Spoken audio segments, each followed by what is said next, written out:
All sports, all plays. Yeah. All sports, all plays. All sports, all plays.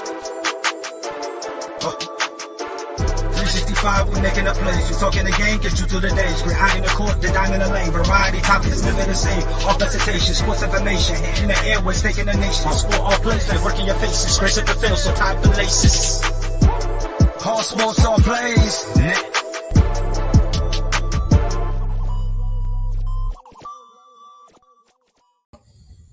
Yo, what is happening, Atlanta? What's up, everybody? How are you today? Hope everybody's doing good on this fine Tuesday. Weather's kind of bad out here today, ain't it? It's not the best. Kind of chilly out there. Really bad. Look, thank you guys for watching Let's Talk Sports over. There was a lot of stuff that we had positive come up over the weekend. Yeah. I can let Ryan get into more of that, but like I said, thank you guys for and everything. That's everybody that's helped us to get us where we need to go. Mm-hmm. Like I said, we started this show just to do something fun, and it ended up being something really cool. And we have a good time, and we know you have a good time watching. We try to we don't just bring you the sports. We try to bring you everything, and that's why we started this, because we hated watching traditional networks, especially big ones. Their bias would kind of lead you to think a certain way, and we just no BS on this. We're just going to tell you how it is. Yeah. For those that don't know, I'm the legend Paul. Mm-hmm. The one that look, me and Paul, we're best friends. We went to school together. We live in a small town here in Georgia, about 45 minutes south of Atlanta. But if you're from this town, you know why Paul's the legend. I'm just going to leave it at that. I ain't going to get no details. I ain't going to get you in trouble, but he is a certified legend. Give him the blue check mark. Yeah, and we've got an awesome support group around us. I mean, we've got to thank our sponsors real quick, TNS Electric, for everything they've done. And continue to be a great sponsorship to our program. Rainbow Sales and Services out of Columbus. They've done an awesome job helping out, doing this, doing that. Our sponsors have been huge in our success to go to the next level, and that's been key for us. And we sure do appreciate you guys. We don't thank you enough, and everybody that watches this show. Like I said, thank you everybody that stops by and give us some, gives us some banter and goes back and forth. But for those that are new to the show, like I said, we'll start having some new viewers. We hope that join in and watch us throughout our journey here. But I'd like Ryan, go ahead and tell everybody that doesn't know a little bit about yourself. Yeah, so my name is Ryan Jones. Everybody calls me RJ. Been in Georgia my whole life. Was prior military. I was in the Navy for 5 or 6 years. Got out. Always wanted to do something sports related. I watched sports since I was old enough to be in diapers. So huge sports fan. I like the Bulldogs, Hawks, Braves, hometown.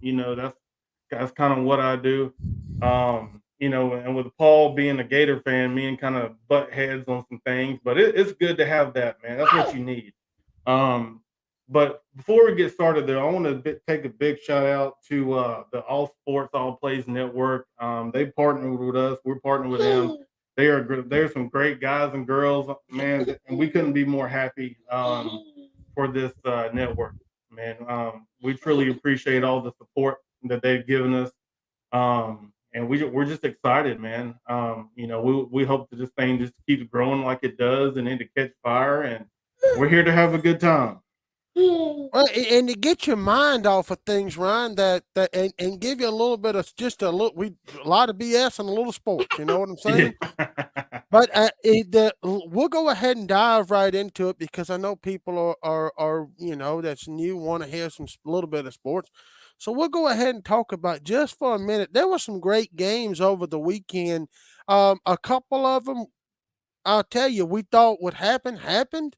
But there was also a couple that kind of surprised me, and I told you guys leading up, for those that watched the show on Friday, I told you guys leading up that I thought maybe the best game would be the Big 12 championship, and boy, we was right there, wasn't we? Yeah, what a great game, man. It came down to about 1 yard.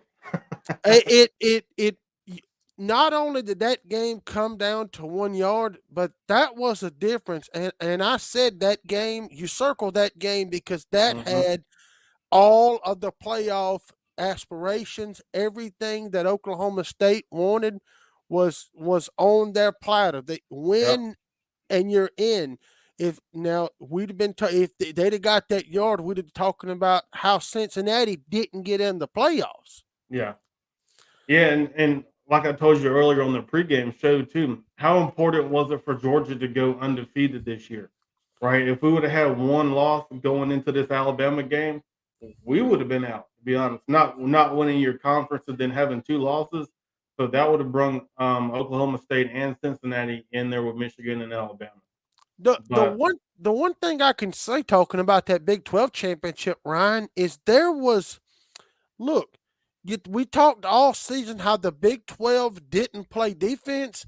mhm, I, I've got to tell you that was the one of the lowest scoring games all weekend. I mean, who would have thought both defenses would have stepped up in the Big 12? And I think that just goes right along with Oklahoma and the direction that they took, yeah, hiring the defensive coordinator out of Clemson, Brent Venables. yeah, That was a correlation with the Big 12 playing defense now, or at least mhm. trying to establish some sort of defense because look, they haven't had that. Right, and that's one thing that when they played each other earlier in the year, it was a kind of a close game as well. And Spencer, the quarterback for Oklahoma State, Spencer Sanders, he threw four interceptions. Didn't have a touchdown, threw four interceptions. Anytime you do that, your chances of winning that ball game are slim to none. And they got lucky because they almost did win that game. If it wasn't for only a yard or so, they had the perfect play drawn up. He couldn't make it into the end zone. And Uh, let me tell you about that last play, Ron, because look, there was a lot of things that Oklahoma State done good. And one, it appeared when the running back it took the outside angle to the corner of the end zone. It appeared he had the angle. He was taking it wide, and shouts out to that DB that actually took a better angle. I mean, yeah, you talk about being in the right spot. You talk about putting yourself in a position to succeed. Well, that's exactly what Dave Aranda has coached his defense to do. I mean, right, look, there's not a lot of players that I could say would take a great angle and make such a huge stop because yeah, look, it come down to just had he would have hit the pylon, it would have been considered a touchdown in the yeah. NCAA rules. Mhm. Well, and and if you're Oklahoma State, that's not the way you want to end your season, man. I feel bad for those guys. They played a heck of a ball game. Ultimately, it came down to those four interceptions. But give Baylor a lot of credit, man. Baylor going into this season, Baylor had no shot from all the experts. Everybody was picking, the two favorites, Texas or either Oklahoma.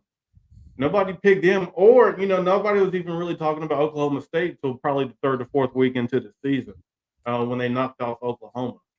But shouts out to Baylor; they are the Big 12 champions. They got a lot of momentum going forward for next year as well.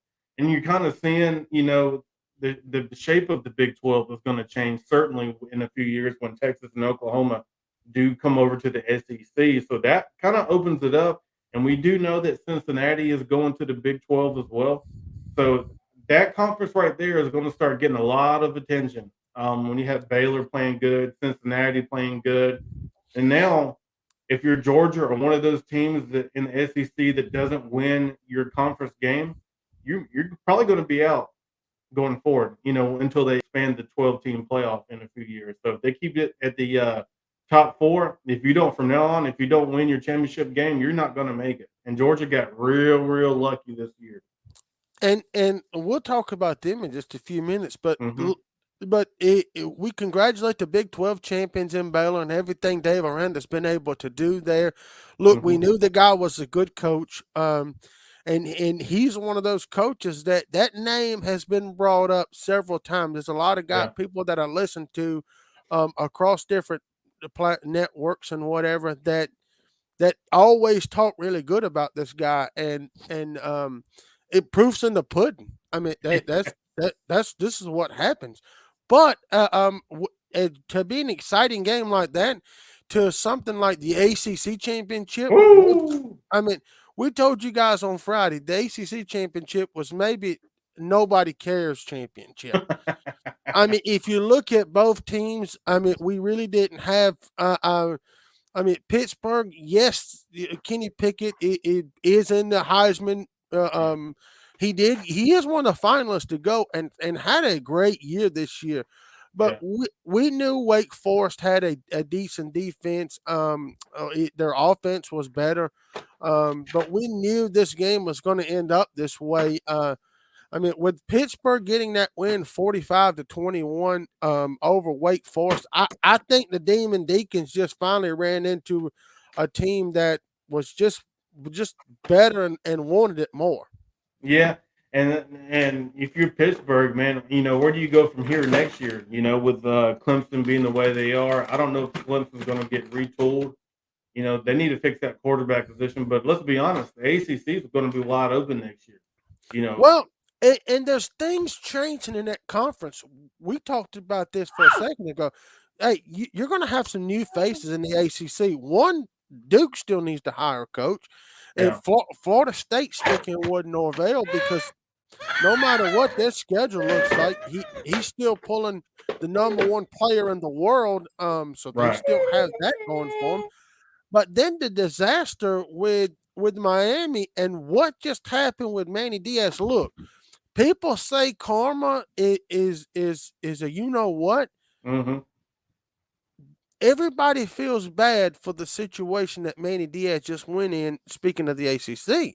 And they say, well, he was out recruiting when they got Mario Cristobal out of Oregon. For those that don't know, yeah, Miami just spent a lot of money. They paid a $9 million buyout to get him.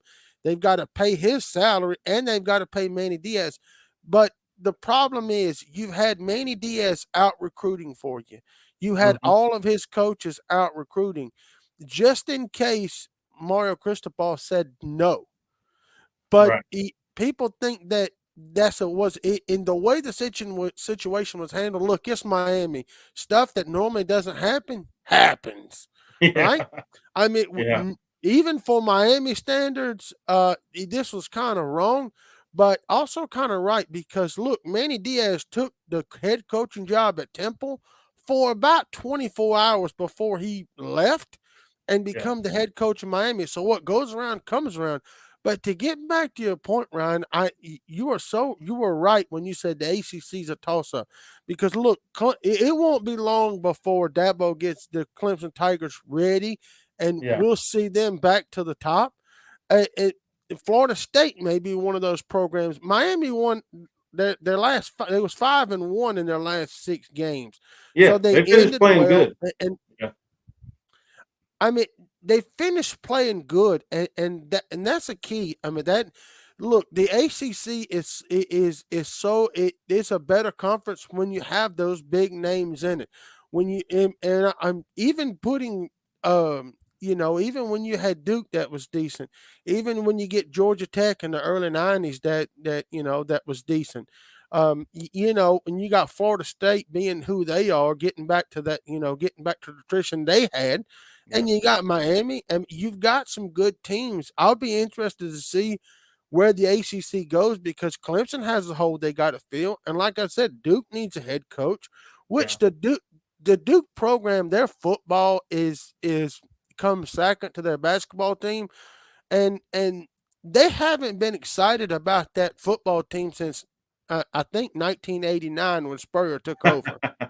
Yeah, yeah. Well, and that's the thing. I don't think for one second that Dabo Swinney is going to come out next year laying a goose egg like he did this year.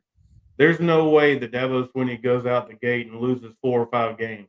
I think Dabo and the Clemson Tigers are going to be right up there again next year because he's got one heck of a recruiting class coming into next year as well. And being here local down here in Georgia, what about Georgia Tech, Paul? What do you think? What do you think they got to do? Look, to get Georgia Tech back, we talked to this about a couple of weeks ago. To get Georgia Tech back to relevancy, you had to have something change because the way it was going under Jeff Collins, everybody kept saying he needs time to get to get this overhaul done from Paul Johnson, and Paul Yeah, Johnson ran the triple option for those that didn't know. So, and we know the triple option may be successful when it comes to high school, but look, this is college, and you're going to have better people and better talent, so you can stop the triple option. But Jeff Collins did exactly what he needed to give himself additional time.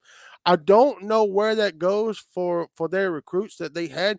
Look, last year Jeff Collins best class that Georgia Tech's had in a long time, yep, and the program is trending the right way. Now, people that are alumni, people that have stuff have you know titles that at Georgia Tech, they may not be so lenient with Jeff Collins. I think you give Jeff Collins. He done what he needed to do. He fired 6 or 7 assistants. He's trying to bring in. Jeff Collins is hype, and players like that.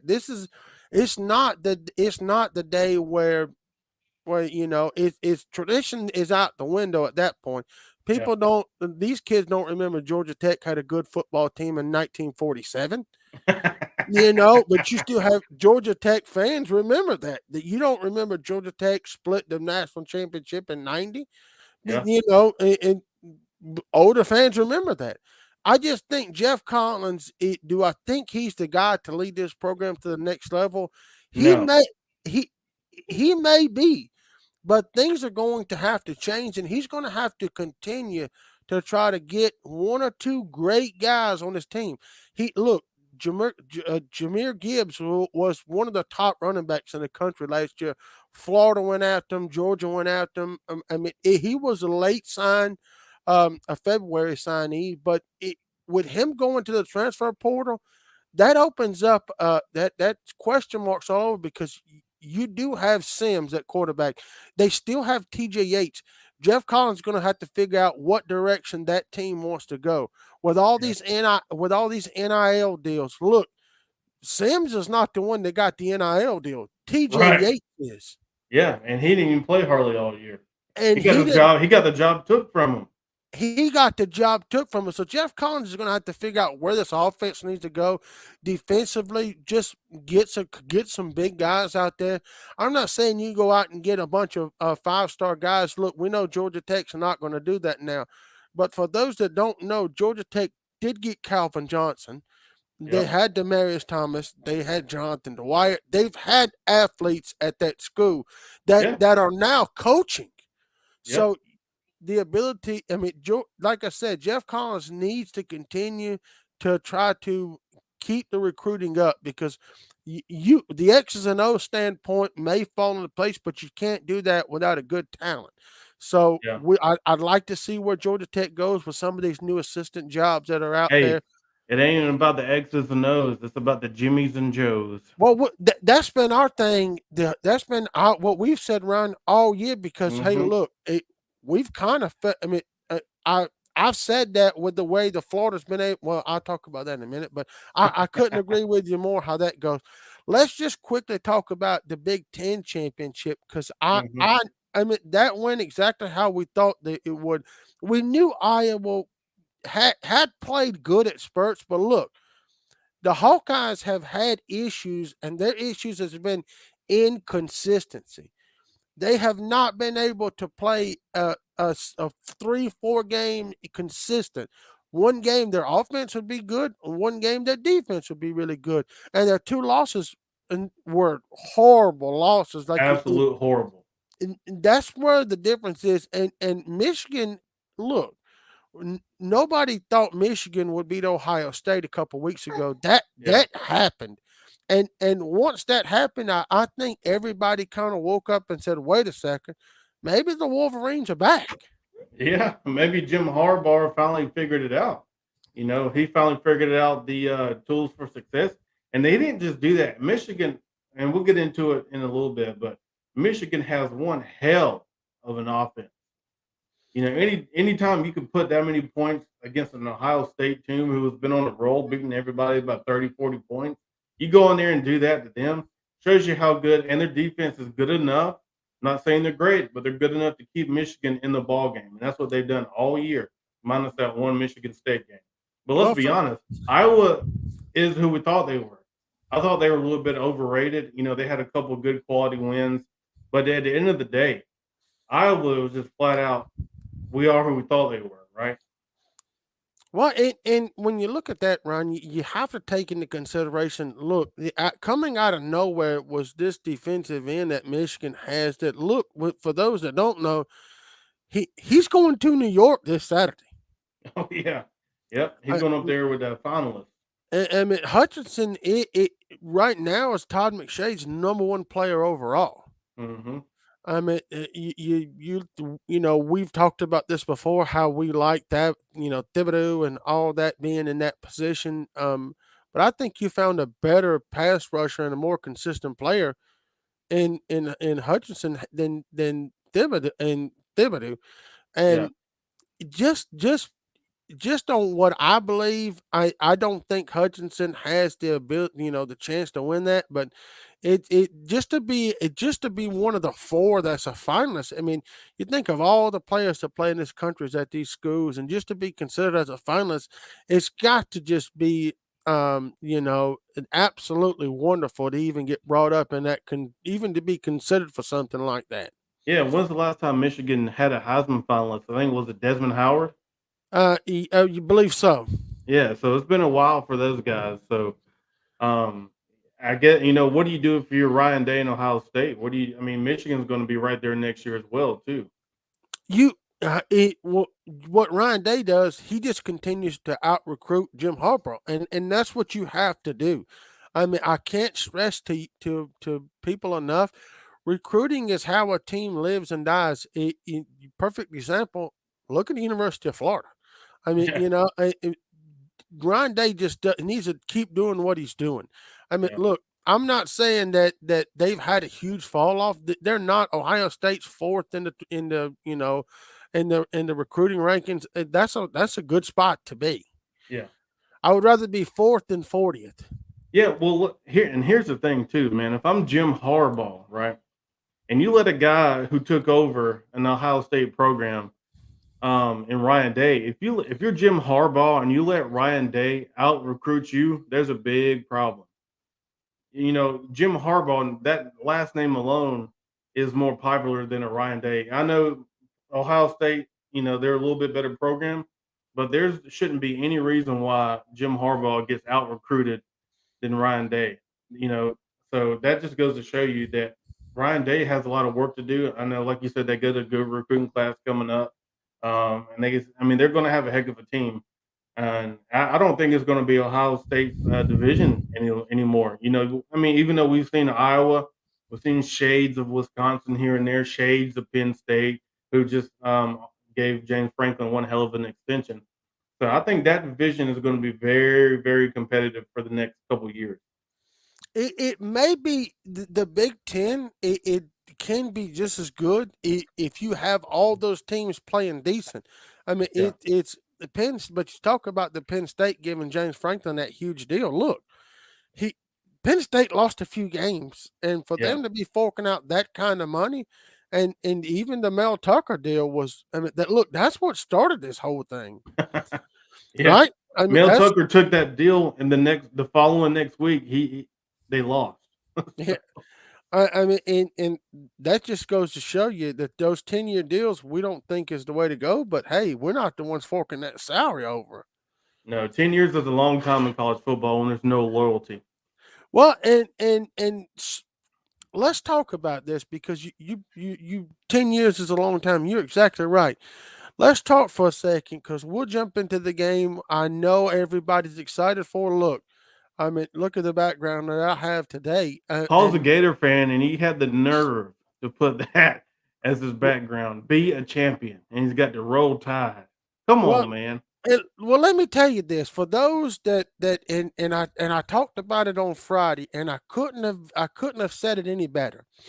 I told you guys on. I mean, this was was trending that way, and what I mean by that is, look, Georgia had one of the best defenses we've ever seen.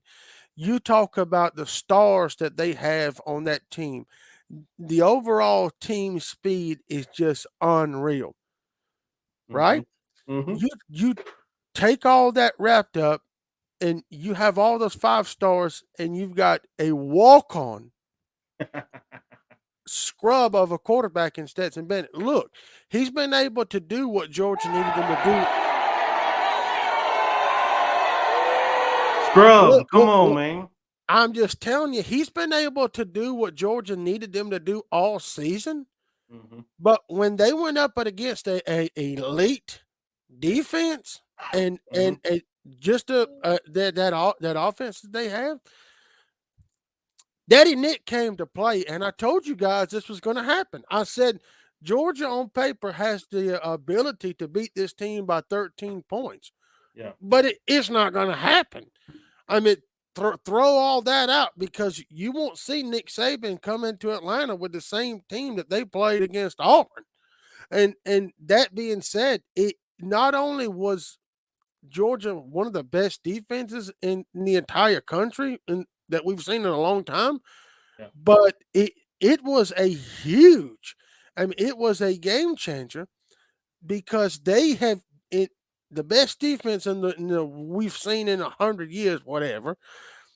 Just set a record for giving up the most total yards in an SEC championship ever, and Yeah. and Bryce Young actually probably gave himself the Heisman. Yeah, I would say so. It's going to be hard for him. It's going to be hard for anybody to not put him as the Heisman, man, to be Now honest. I know you gave us a kind of a breakdown Saturday, at Sunday morning how you felt, Yeah. but as a Georgia fan, Ryan, I've got to ask you this, and I'll be as serious as I can. I told you guys on Friday, Ryan, Georgia has had this letdown game for the past 15 years. They've had where something bad would happen and the team would just crumble. Yeah. That's exactly what happened. Yeah.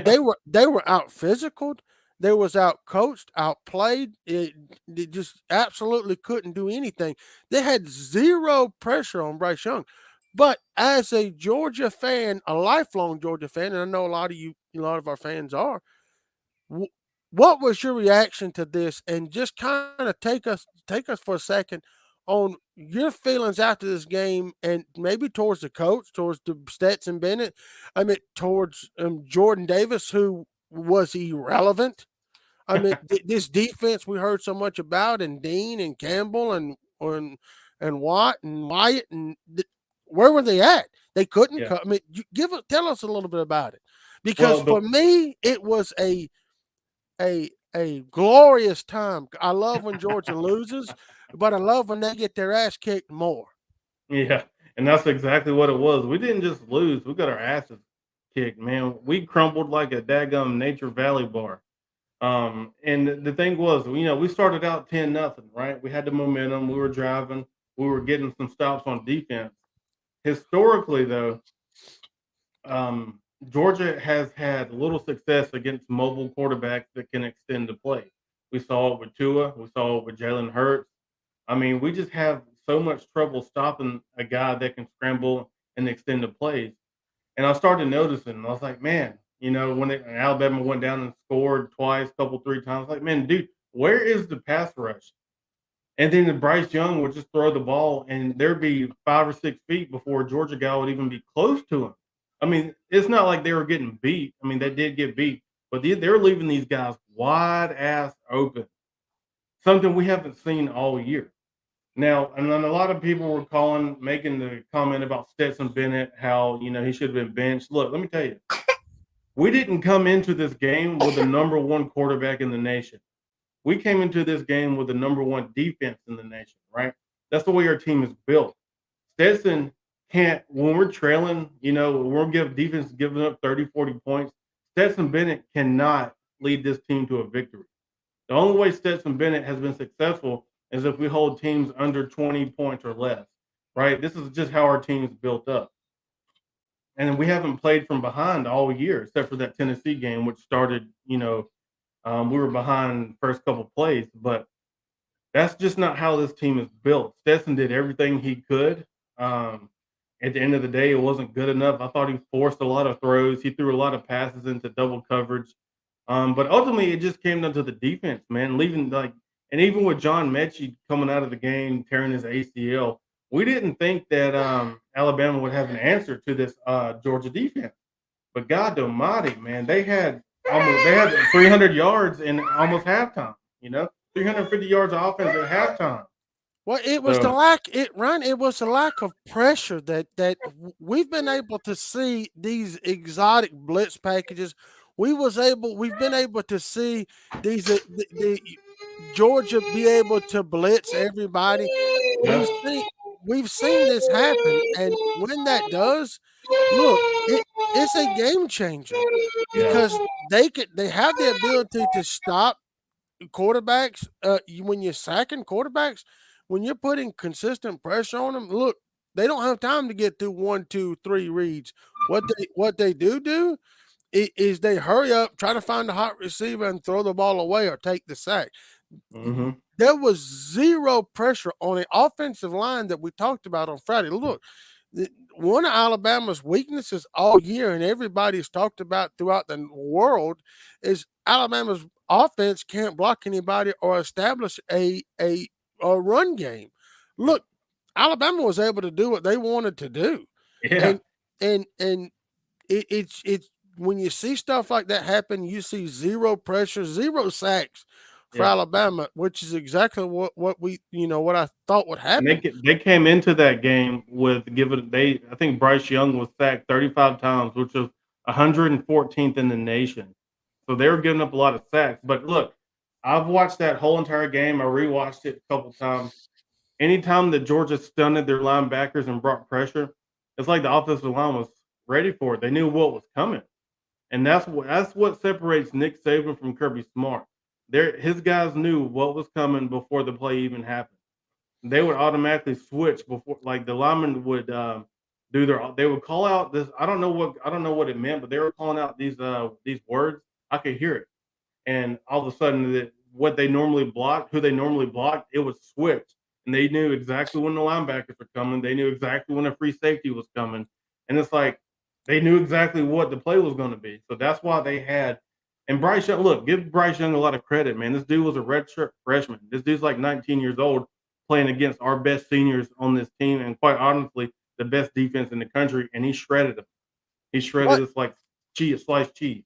Well, you talked about what you heard, and what that is, Ryan. For those that don't know, look, the center's in charge of sliding protection.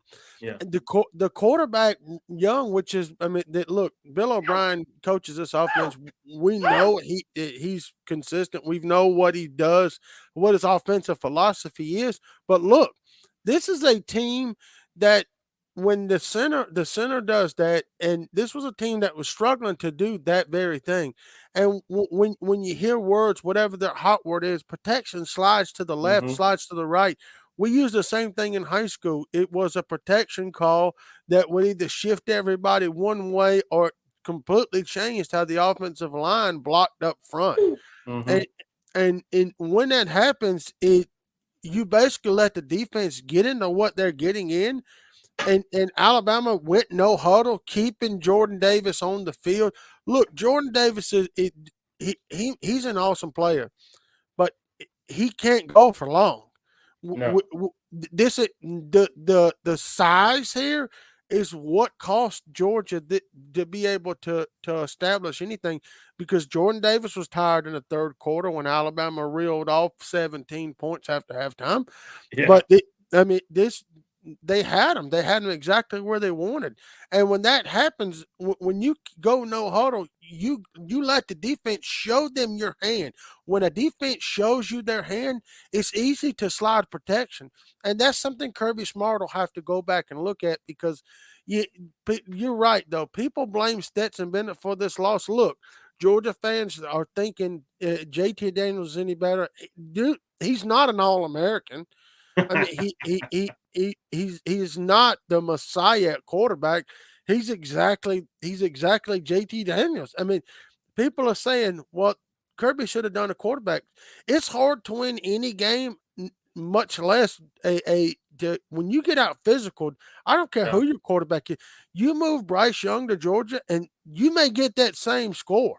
I mean, it didn't matter who they had. When your defense is giving up, I mean, they gave up 421 passing yards, to the Heisman winner, but still, we've not seen that. And Williams had 184 yards. Look, the difference in Alabama's offense and Georgia's offense is Georgia's offense has zero. I mean, other than Brock Bowers, there is zero players that can go out and dominate defensive backs. Well, We talked here's what about Pickens. We talked about McConkey. Those type of guys had. Where were they at? There was zero deep play threat other than them trying to get the ball to Brock Bowers. But look, they couldn't run the ball. Kirby's going to have to reconsider. I mean, look, we could be talking about this, and it doesn't matter if Georgia wins the national championship, but it'll never happen. Whoa!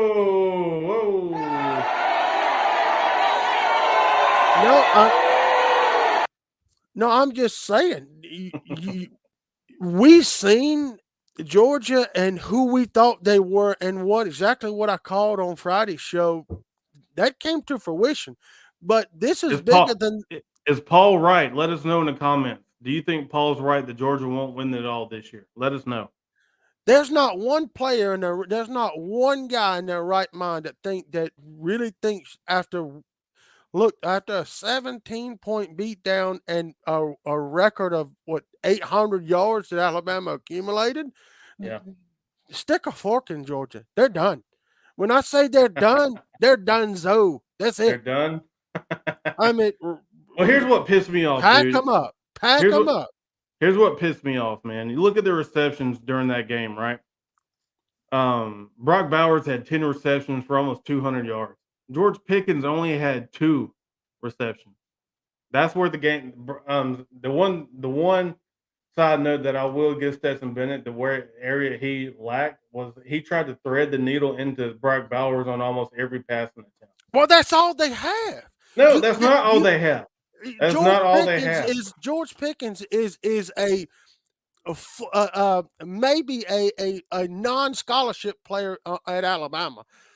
Brock Bowers may get some starting time at Alabama. Washington was absolutely a no-show. He had 1 reception for 5 yards, Darnell Washington. Look, and he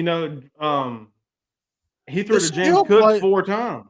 The skill players for Georgia are there is none.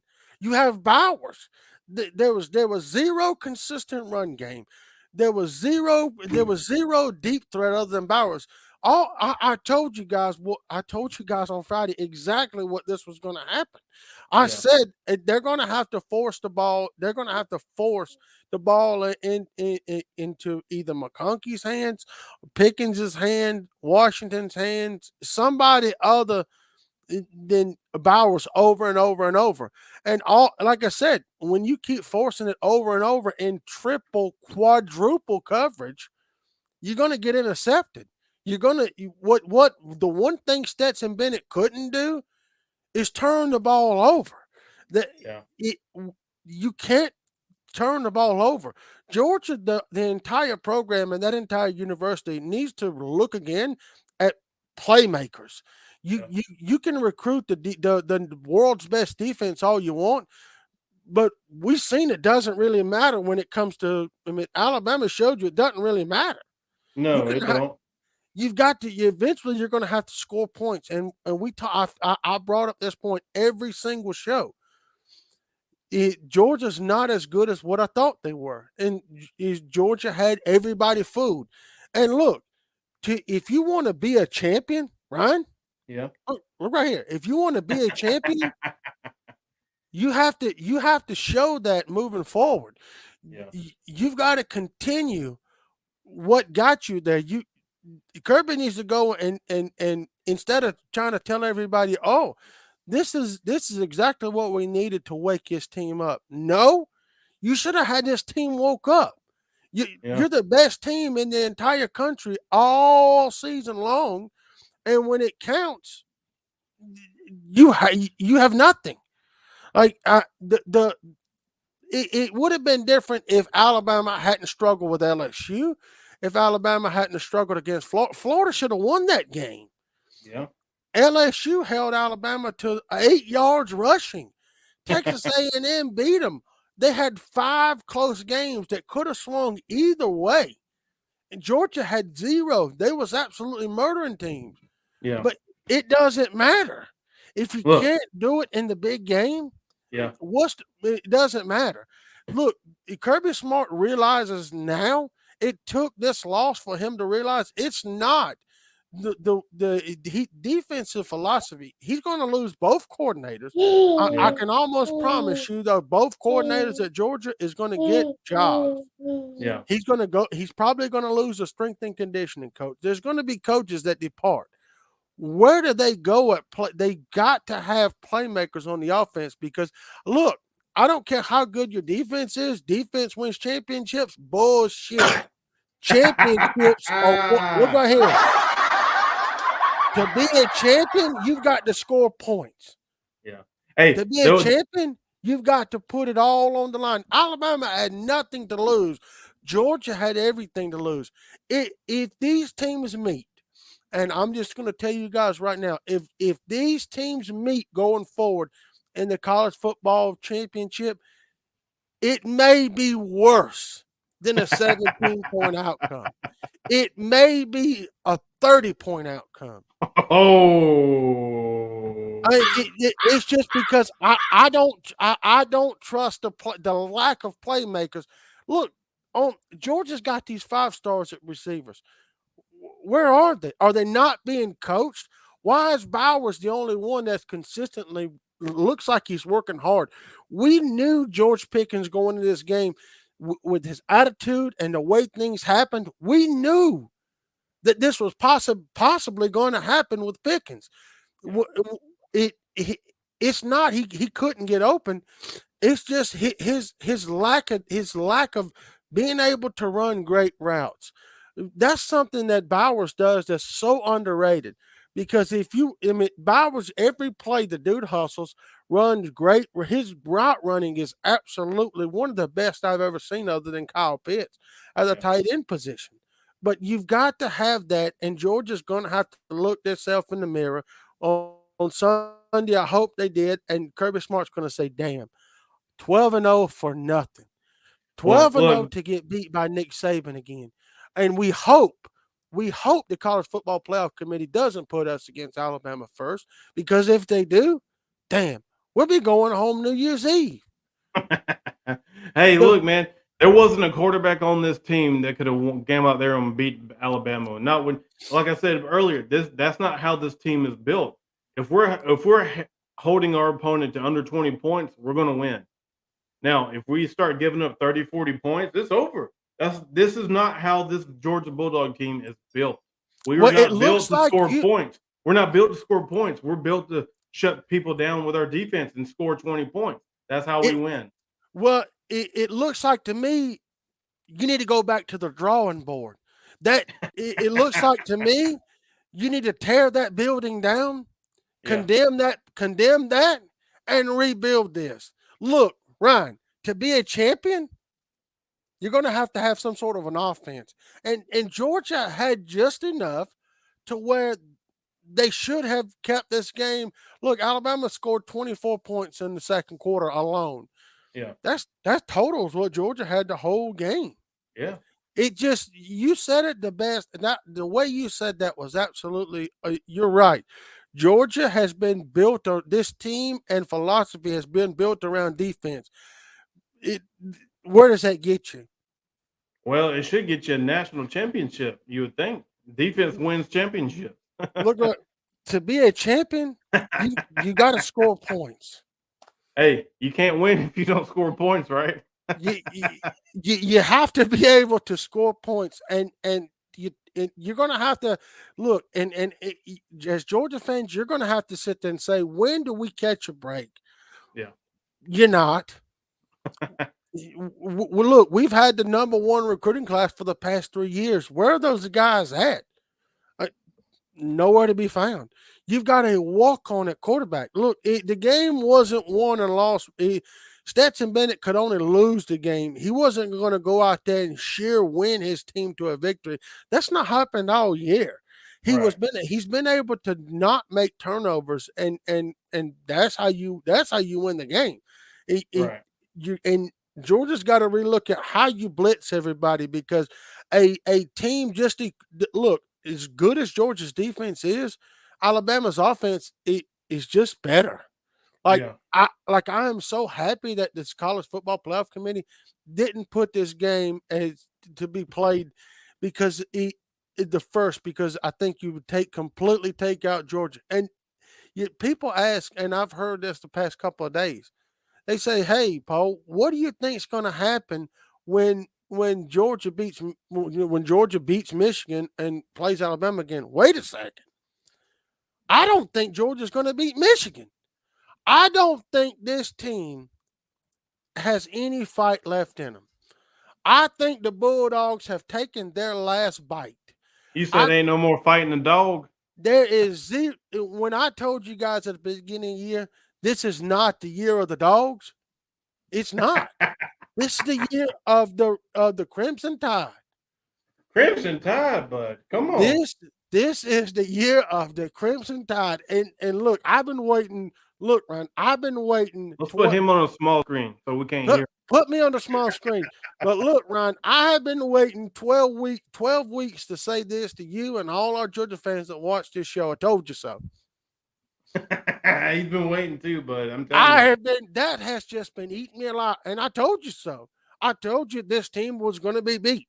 I told you if the game got close, how would Georgia, after you take a haymaker, after you get knocked down, the ability to get back up?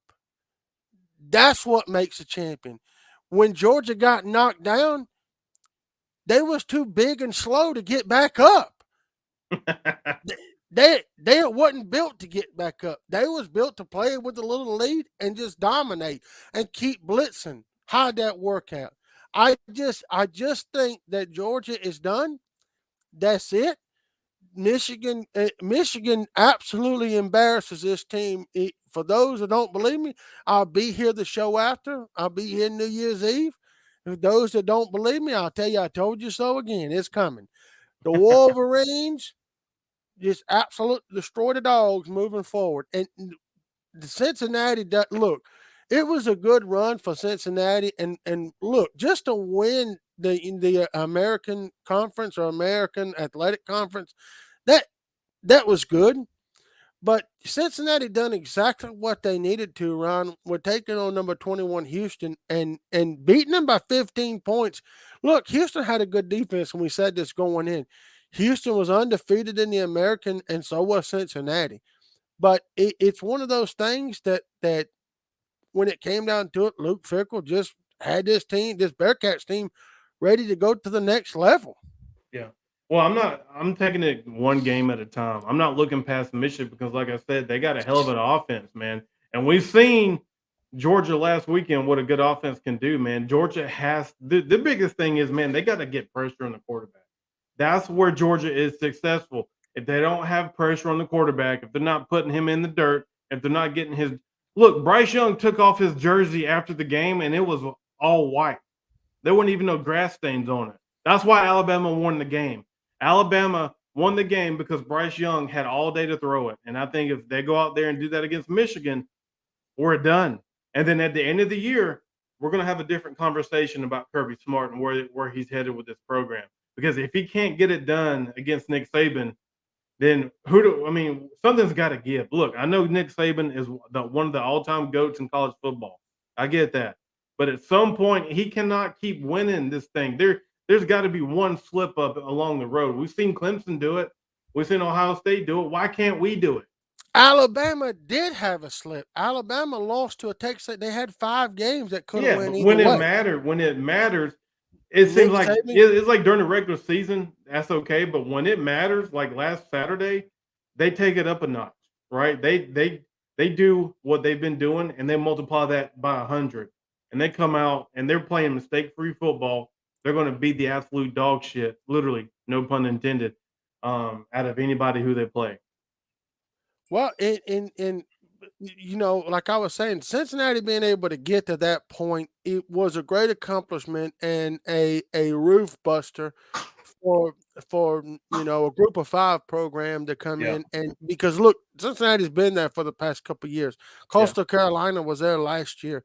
And Boise State was there 10 years ago. They was able to do things with Gary Patterson that most Yeah. teams couldn't do.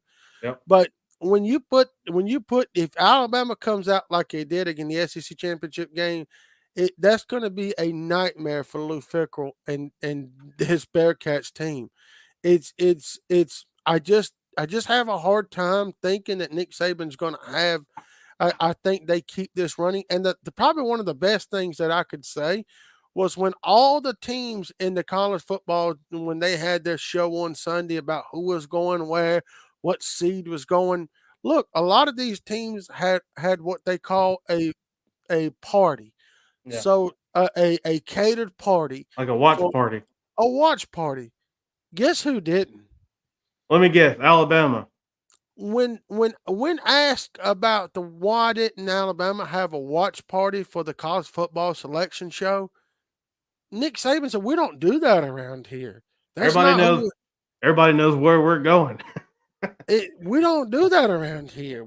and that's He what said, separates him from the rest of college football. Little things like that make a big difference in the overall aspect of college football. well, And and you hang on, brought let's up, cut you off right quick. We got a yeah, prediction down here in the comments already. Cody Shute, Cody Shute's been a loyal fan. Everybody knows him, and he's got a good family. Cincinnati by 7. He's calling it here, and that's coming from an Auburn fan, I believe. he, Cincinnati by 7. well, he's kind of like me in a situation where, look, at some point, I had to come and be real. To be a champion, That's your quote of the day, ain't it? to be a champion, you've got to play like that. You've got, and you talk about when Georgia can catch that break. Look, Georgia's out recruited Yeah. Alabama the past couple of years. And I'm not saying out recruited like Alabama was 20th. I'm not saying that. But there's the same talent is at both schools. The difference is coaching and the ability and the adapt the way Nick Saban adapts to how things are going. Yeah. Kirby Smart can't do that. Like even when he blitzed 7 people against a 5 offensive line, Bryce Young was able to get the ball out quick. Well, And we Paul, thought, what'd you say a couple weeks ago? You said at some point George is going to blitz everybody, and that's going to leave somebody wide open. Didn't you but call those are your exact when you called it, bud? if you You called ask it. Mechie that had 150 yards, or you ask Williams that had 200 yards passing, I mean, look at the stats is all I can say. Dude threw for 420 something yards and 800 yards of total offense. I mean, Yeah. it's just ridiculous. I Hey, mean, we got a comment too. Philip, he said, I've been telling Georgia fans from the beginning, Georgia don't have a quarterback that can win a national championship. The only way Georgia's D would have to play lights out. I really thought Georgia's D would do just that. Maybe the loss was a wake-up call. We'll see. Hey, as long as we keep beating Florida's ass, who cares? Go Dogs. well, let me tell you, Philip. Hey, he's true though. We don't have a quarterback that can win. The only way we can win is by our defense. We're The not going to. only way you could win is if Alabama and the Crimson Tide don't show up. The only way you can win is if the Wolverines and Jim Harbaugh doesn't show up to the game. If Michigan shows up to the game, if Michigan shows up to this game run, it's going to be a long day for Bulldog fans. If somehow Michigan doesn't show up and they do squeak by, it's going to be a long day when they play Alabama and the Crimson Tide. Look, I've said this the whole show. To be a champion, you've got to play like a champion. And that didn't happen on Saturday. They played like exactly who we thought they were. But speaking of that, there was a couple of other games. I mean, that was one of the big ones. But look, Utah State ended up winning the Mountain West over San Diego State, which was a good win for that I didn't see program. that coming. I thought Well, San San State. Diego State has been that team all year in the Mountain Yeah. West that had been able to play good defense and have a good offense. And when you can run the ball, they had San Diego State had their leading rusher had 50 yards. And Yeah. when you can keep Bell to under 100 yards, you got a good chance to beat San Diego State and these Aztecs. But I mean, great win by Utah State and what they've had. Look, Utah State has been able to solidify themselves and look, the quarterback they got out there slinging a rock around. They threw the ball Hey, for 42 times. shouts out to Logan Bonner too, the Utah State quarterback. I was looking at his stats so far this year. He's got 36 touchdowns, 11 interceptions, and his quarterback rating throughout the whole year has been 155. What a monster that guy is, huh? Yeah, you talk about accuracy. There you go. The other game was the Sun Belt Conference, and the Sun Belt Conference. Look, people outside of the University of Florida and the Raging Cajuns probably didn't want to watch this game, but look, I did, and to tell you that, it was one of those things that where, as a Florida fan, I needed to see what Billy Napier brought to the table because I'll be honest with you, I know his name's been out there for the past couple of years, but I haven't really kept up with the style of offense he runs. I haven't been Yeah. able to keep up with because they're not. He's been able to get 3-star guys out there in Lafayette, but look. The Raging Cajuns, when I watched them play on Saturday, Ryan, it was mistake-free football. Yeah. It was a well-coached team. It was a disciplined team. That's the key word right there. Because I've seen since Jim McElwain and even when it come to Dan Mullen, the lack of discipline on this team for the University of Florida has been a question. The Yeah. shoe throw that happened. Look, Florida's downfall was the shoe throw that Marco Wilson threw against LSU a couple of years ago. Right? I Yeah, mean absolutely. that has been a downfall. And look, for those who didn't see Billy Napier's press conference on Sunday, it's hard to win a press conference for me, but I think he done exactly that because look, he kept it 100. He kept it real. And Billy Napier said a couple of things that I'll just talk about for a second, Run, and then I'll let you elaborate on how you feel as an outsider looking into this program with that style of coaching. But it was one of those things that he said, look, as far as recruiting goes, you may not like what you see the first year. He said, if I can't recruit 25 guys to play at the University of Florida, you'll be looking for a new head coach pretty soon. And I like that coming from it. That's what they need, man. They need a guy who holds his own self responsible, man. That's what y'all need.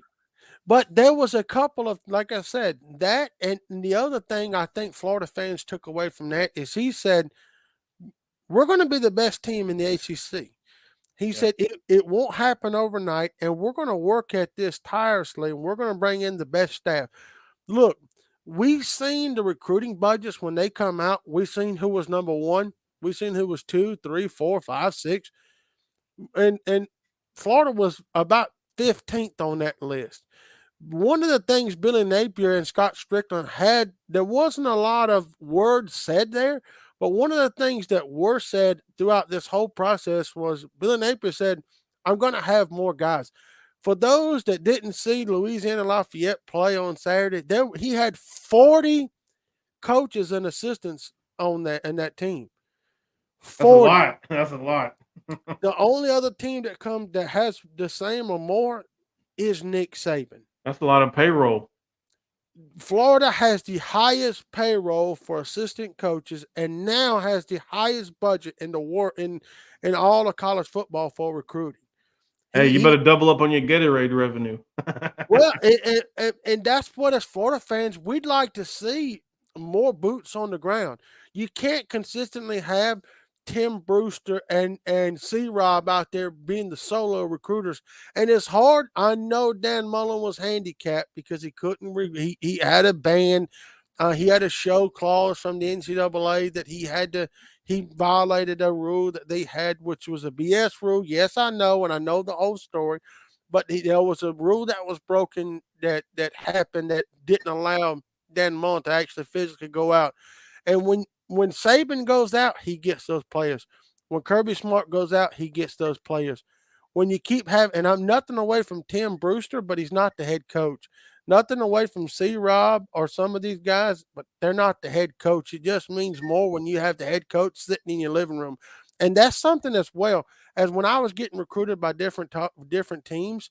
It was what got me was the the relationship I had with the coaches, their facilities that they had, and just if I liked the scheme that they ran.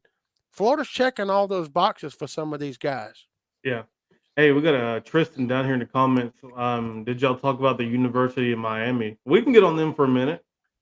Well, we brought him up earlier about Yeah. how Manny Diaz, and I tell you, Mr. Tristan, I tell you, we brought it up, and karma comes around to bite you in the butt, and that's exactly what happened to Manny Diaz.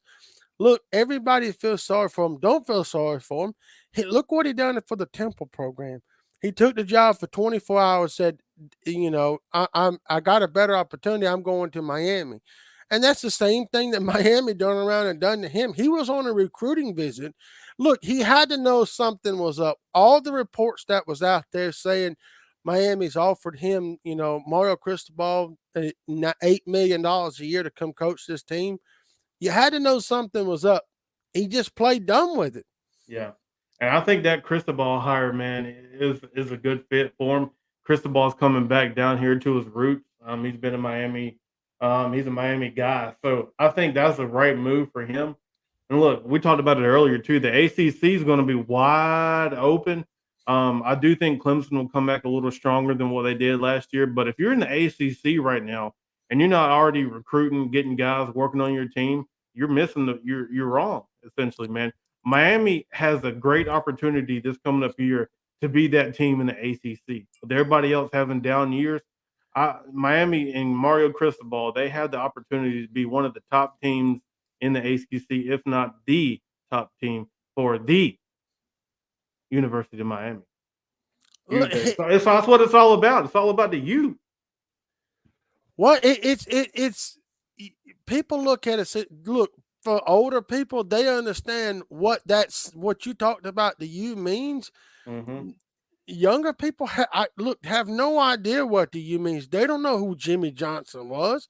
They don't. Yeah. They don't know who some of these guys, Shannon Sharp. They don't know, all these guys that played back in the day and the defense they had, Ray Lewis and all these guys. They have no clue. They may have heard, but they don't know. When people looked at the U stood for something 10 years ago, 20 years ago, the U stood for dominance. Like when you see this right here, be a champion, you consider that with the University of Miami and how that program was just built. You don't have that anymore.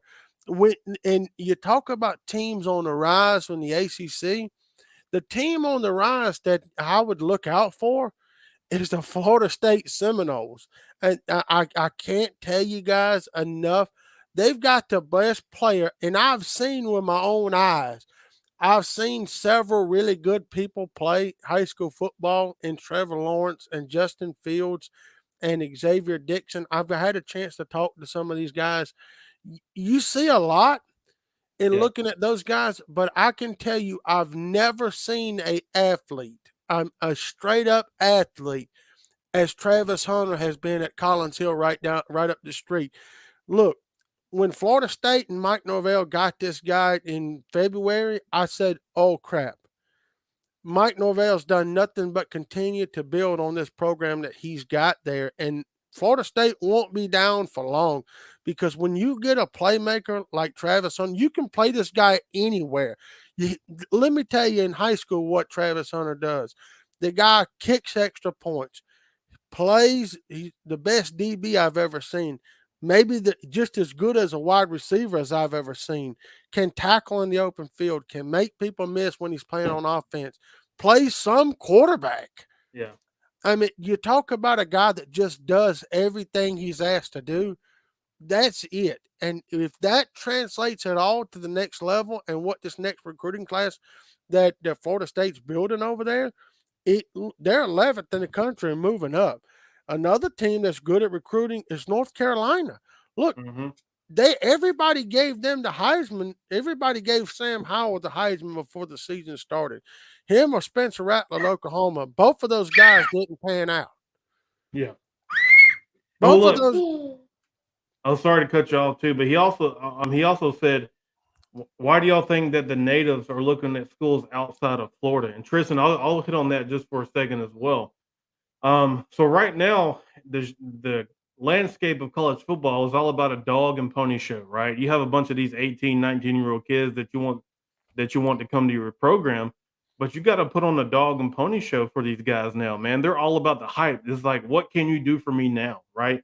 And up until recently, Miami didn't have the best facilities, right? Until Mark Rick and a little bit after his time tenure there and Manny Diaz took over, they just recently spent money to upgrade their facilities. If a top recruit can go visit Alabama and see what that program has to offer versus a Miami program, what they have to offer, they're going to choose Miami. And let's be honest, I know that he also said the last good Miami team was 2001 to 2004. Look at that program. That was the NFL factory. I mean, you're talking about putting every starting 11 on both sides of the ball into the NFL. Now, yes, they do still put people in the NFL, but not at the rate that they were 20 years ago, right? And I think that's what it has to get down to.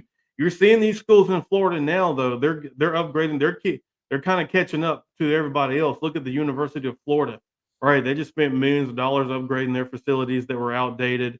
Miami's trying to do the same, even Florida State. But if you're an 18, 19-year-old kid, my question would ask, can you put me in the NFL and do we have a shot to I can get some exposure? And right now, if you're on either of those teams, the only way you get exposure is on the ACC network. Nobody's watching your games. They're not going to be televised on ABC, CBS, anything like that. Um, but I do think that has a lot to do with it. Now that the shape is, they got Miami got a head coach, Florida got a new head coach. I will guarantee you that they're going to start taking some of these big time recruits in the state of Florida and keeping them in Florida versus them going, out west or up north or anywhere like that. Because Florida is a breeding ground for top talent. Well, especially that South Florida, Ryan. Look, Yeah. Dade County probably has probably realistically 60 high schools. Yeah. And out of those 60 high schools, you consistently have talent. Not only that, but you've got talent in the Ocala area. You got talent in Orlando. You got talent in Tampa. You got just a star-studded talent. IMG Academy. And right there in Bradenton. But Yep. the difference in the add on what you were saying, the difference in what used to happen. Look, when Urban Meyer was at Florida, he put up a wall that said nobody gets out of this state. And look, he got the Pouncey boys. He got Tim Tebow out of Nice. He was able to recruit. He got Percy Harvin, Jeff Demps, Chris Rainey. I mean, just absolutely playmakers from the state of Florida. Yeah. But you have to be able to recruit in the state of Florida. You're right. One of the things that set the program back at the University of Florida was the old athletic director, Jeremy Foley, said, we was not going to keep racing everybody in facilities. We didn't need to because our brand stuck out. Well, now You have to. with the NIL deals going on, and that's something you talk about. Athletes now are going to look for ways if that program has money. Anthony Richardson drives a better car than anybody watching our show. Anthony Richardson has a better car than anybody I know in real life. I mean, the guy has a Dodge Demon. I mean, for whatever it's worth, it's expensive. And you've got Dexter, you've got guys that getting vehicles and deals. And that happens at other places. Miami's been able to be one of the best when it comes to NIL deals. But it's eventually going to get back to the way you said with Norvell and being able to recruit, he does. With Gus Malzahn at Central Florida doing what he's doing, South Florida, with the way that program is going, the University of Florida, Miami, these schools are going to get back to keeping some of their talent in the state. Let's be honest. Just the state of Florida has enough talent in Florida their the college teams in Florida should win their division every year with the amount of talent alone in Florida, right? Look at UCF. Look at like you said, Miami, Florida State, the Gators. I mean, there's enough top schools in Florida for every college football team in the state of Florida to win their respective conferences, and they haven't done that. You know?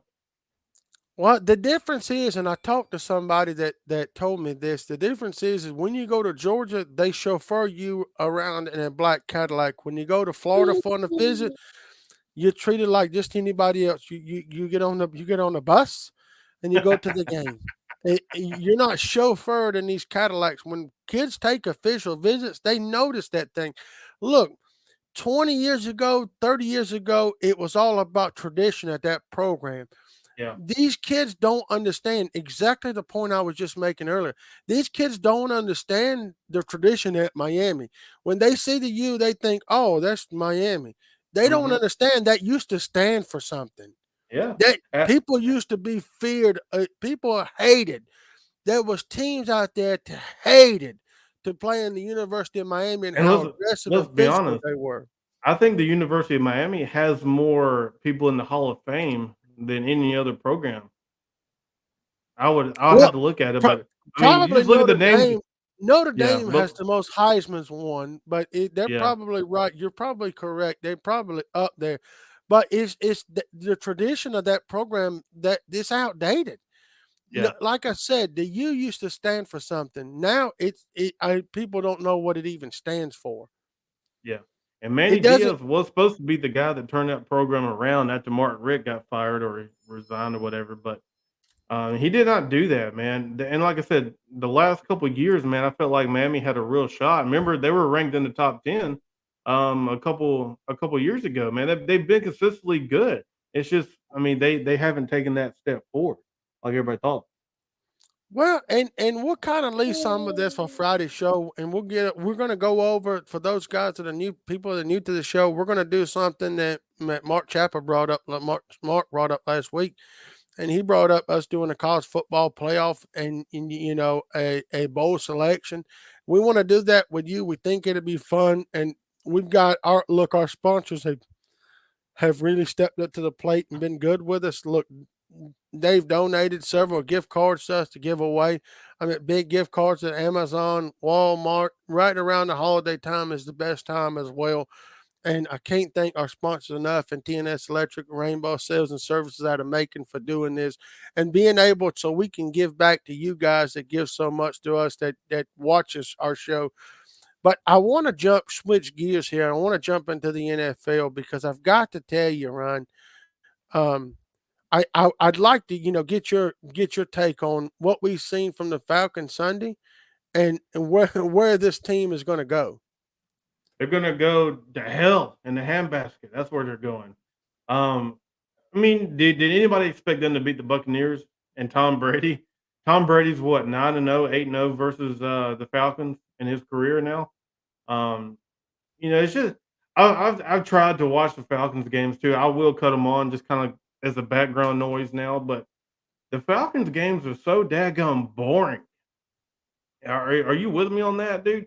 Do you just think like there's no action? There's nothing in these football games that or warrant me to watch them and spend all the time looking at it. But I just don't see where the Atlanta Falcons have anything going for them. If I was the Falcons right now, what I would do, I would absolutely tank the rest of the season and just to get as many draft picks as I can because that's what it's going to take to get back to where we once were. Oh, whoa, what? Where you at, bud? What's your 20? But I am in the woods, and Where I at? I'm deep in the South Georgia woods, and right now I'm looking for something positive to say about these Atlanta Falcons. I'm creeping, looking behind these trees, and I'm looking underneath these rocks. There's nothing positive I can say about the Atlanta Falcons. As a Falcons fan, you ought to be ashamed. Look, when it comes down to just competing with teams, you ought to be ashamed. Matt Ryan was absolutely under so much pressure. Via Veda, whatever, had 2 sacks. I mean, Yeah. the offensive line, the left guard was pulled midway. Mayfield was pulled. The He's a left bum. the left tackle was struggling bad. I mean, everybody they couldn't establish a run game. It was just there were the only positive things I can say is at least Young Ho made a couple of field goals. Yeah, and Matt Ryan didn't have a touchdown. He was sacked 5 times. Matt Ryan had a quarterback rating of a 93. 23.8. I'm sorry. Look, man, why has this dude been in the league for forever now and he's still throwing out these kind of games? Look, I get it. He has no weapons, he has no offensive line, but good players find a way to win the game. Tristan, you couldn't have said it better, man. Matt Ryan he either needs to call it quits or go somewhere else. The thing about it though, nobody's gonna take on his stupid, dumb contract that we gave him. Like, no, and Matt Ryan, I've never, ever, ever been a fan of Matt Ryan. I think he has a noodle arm. Um, he's not a good quarterback, to be honest with you. He holds on to the ball too long. And for a veteran who's been in the league that long, you know right away if the play is going to be there or if it's not. And very rarely does he change the play of at the line of scrimmage. Look at Tom Brady, how he changes almost every play. Look at Peyton Manning, how he changed almost every play at the line of scrimmage based off what the defense showed him. Matt Ryan just goes out there, knows what the play is, and he's going to throw it to his number one receiver, no matter if he's double, triple, quadruple team, he's going to get it there. He is such a bum. I can't stand him. I'm a huge Mike Vick fan. I love Mike Vick when he was here, but I just can't. Honestly, man, I can't watch him anymore. And look, you're right, Tristan. This is what he said. He was blessed in the prime of his career to always have a weapon from his rookie year on. And there's a Matt Ryan fans out there that blame the makeup of the team or whatnot. But look, there hasn't, other than this year, though, I will say there hasn't been one year where he's not had at least 2 or 3 like above average weapons in his whole career. There is no reason why this dude should be this bad, making stupid throws, throwing in the double coverage, taking too long, taking a sack. There is no reason why this guy should be playing at the level he's playing. He should be in the top 5 quarterbacks. He's been starting ever since he got into the league, and I don't think he should be starting anymore, dude. This dude's like Joe Flacco 2.0. They were drafted in the same draft class. Well, I hate him. I just hate him.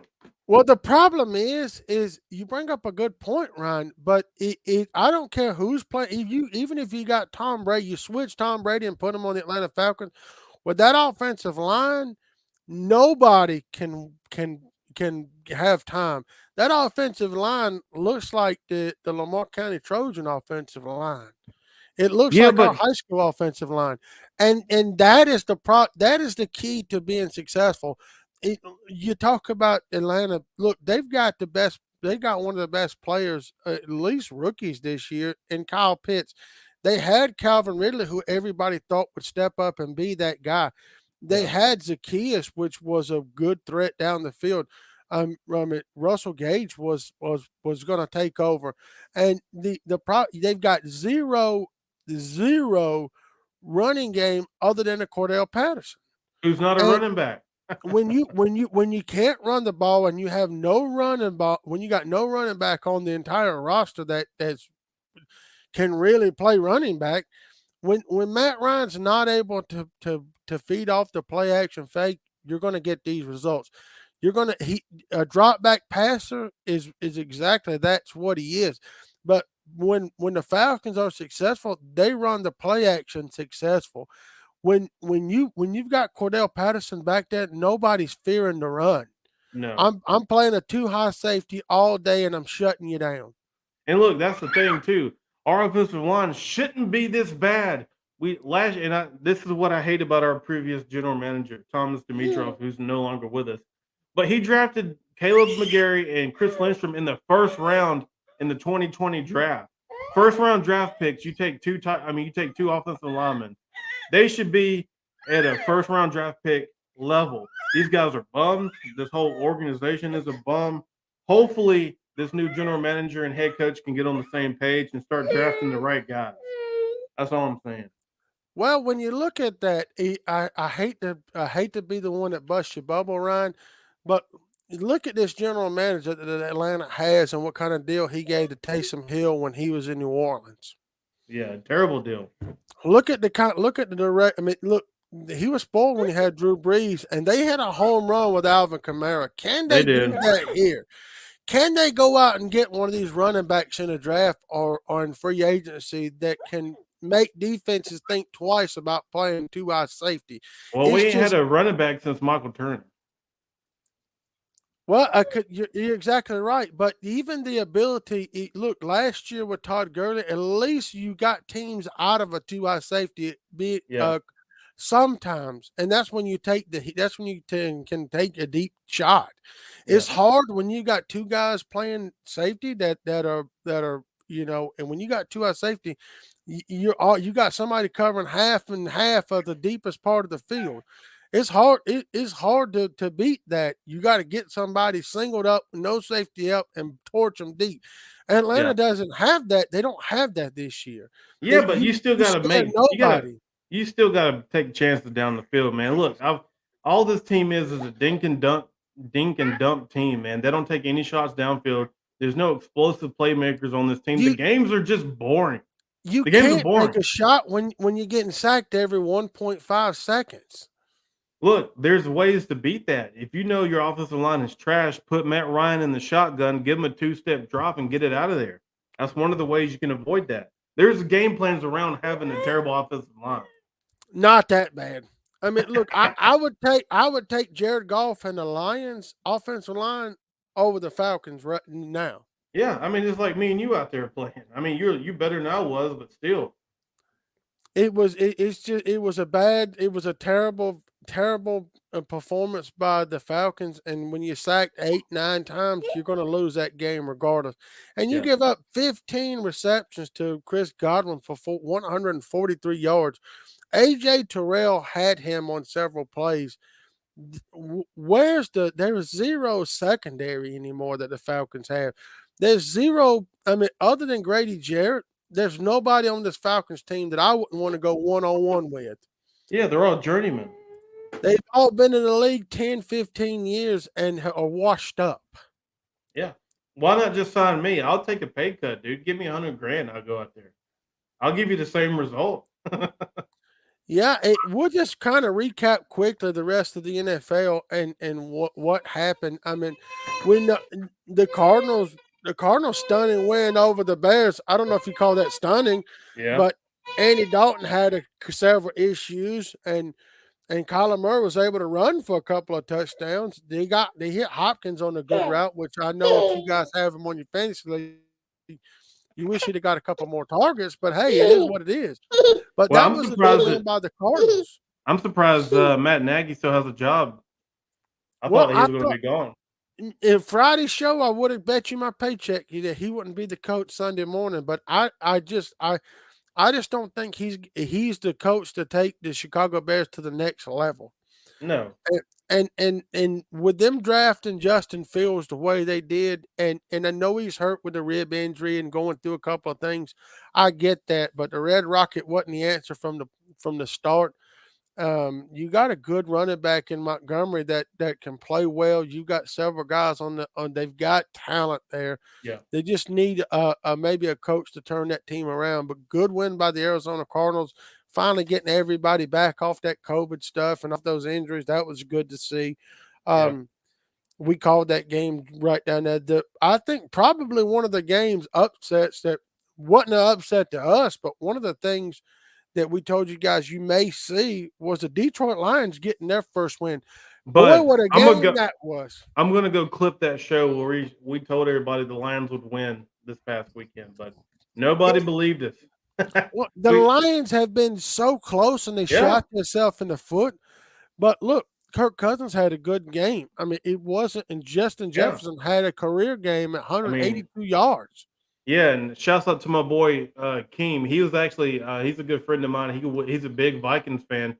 I actually went to that game, and let's just say he wasn't too thrilled about how the outcome was. But I mean, just imagine you waking up Monday morning and you was Josh Brown. Oh my God, dude!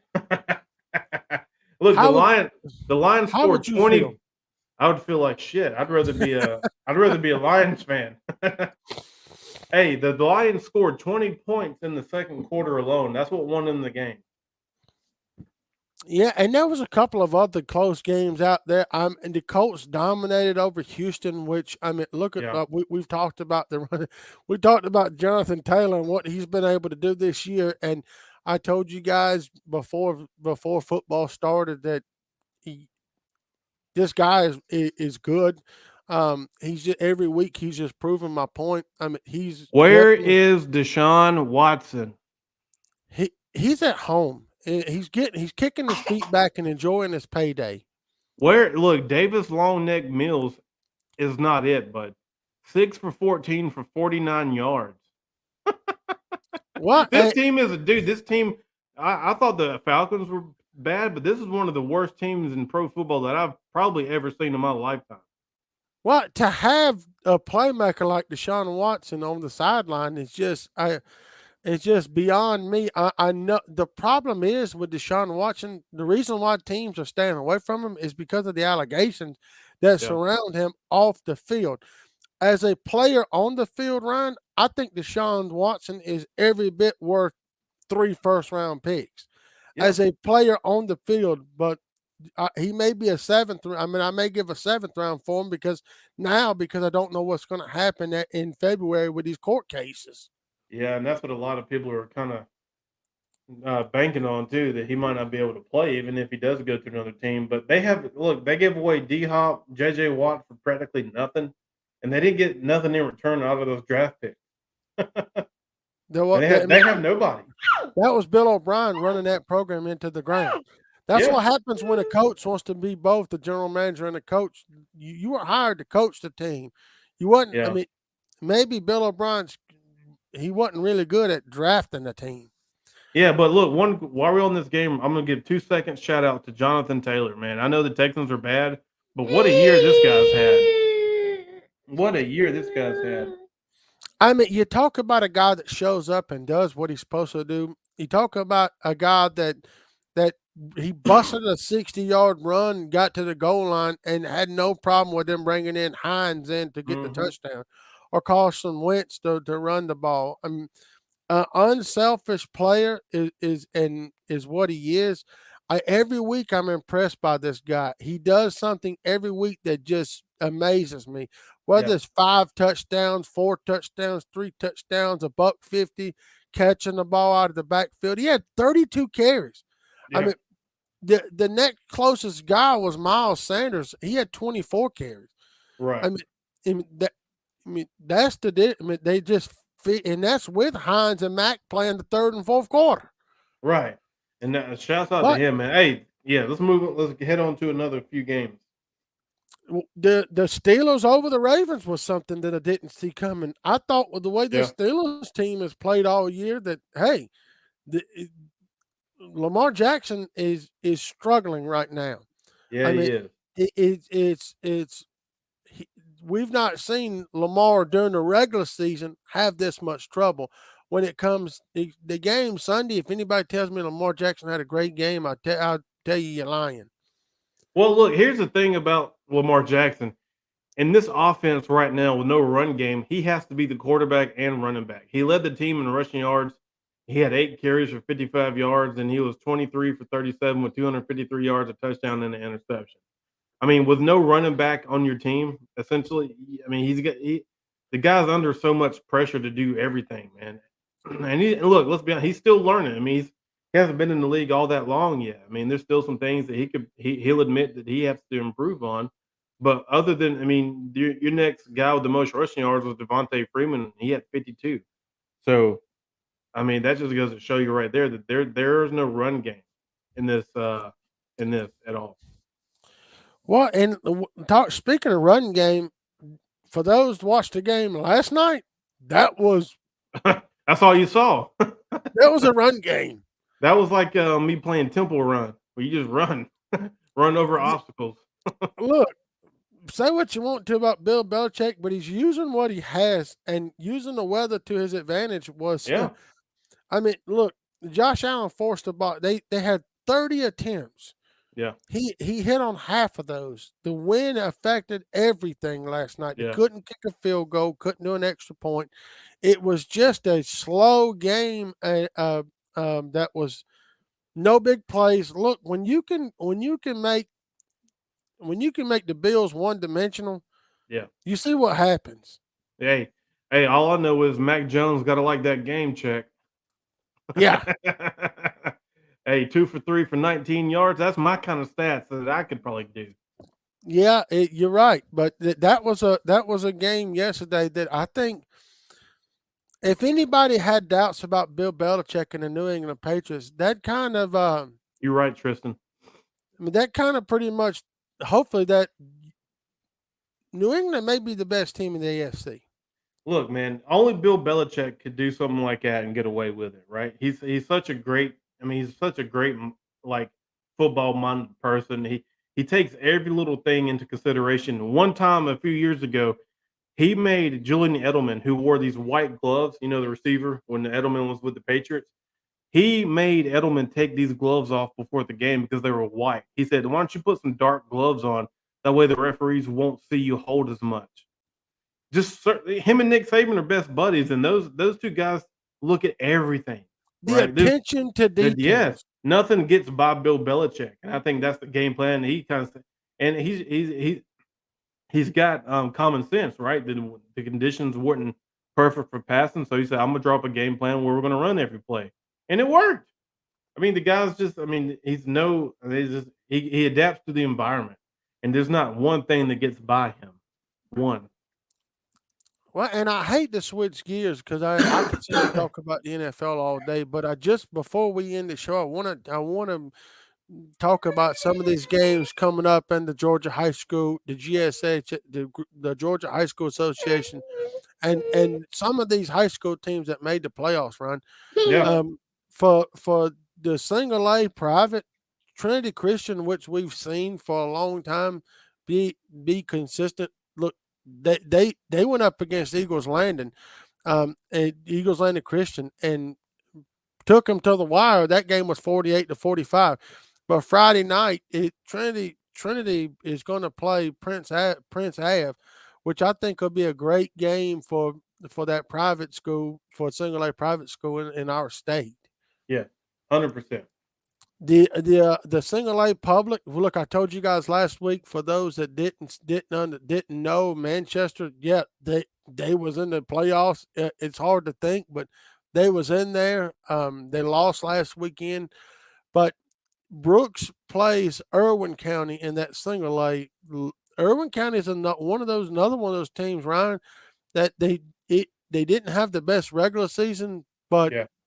they was able to make a good run in the playoffs, beating several teams like Macon County. They was able to beat Lincoln County, and I mean, Macon County, we played against them. Shoot, yeah, they always had a good squad. But they was able to go in there and handle business with them and shut them out. So shouts out to Irwin County and Brooks County for making that single A. Yeah, and for the double A region for that bracket, it's going to be Fitzgerald and Thomasville. So I talked about Irwin County and what they went through. Like I could say the same thing for Thomasville.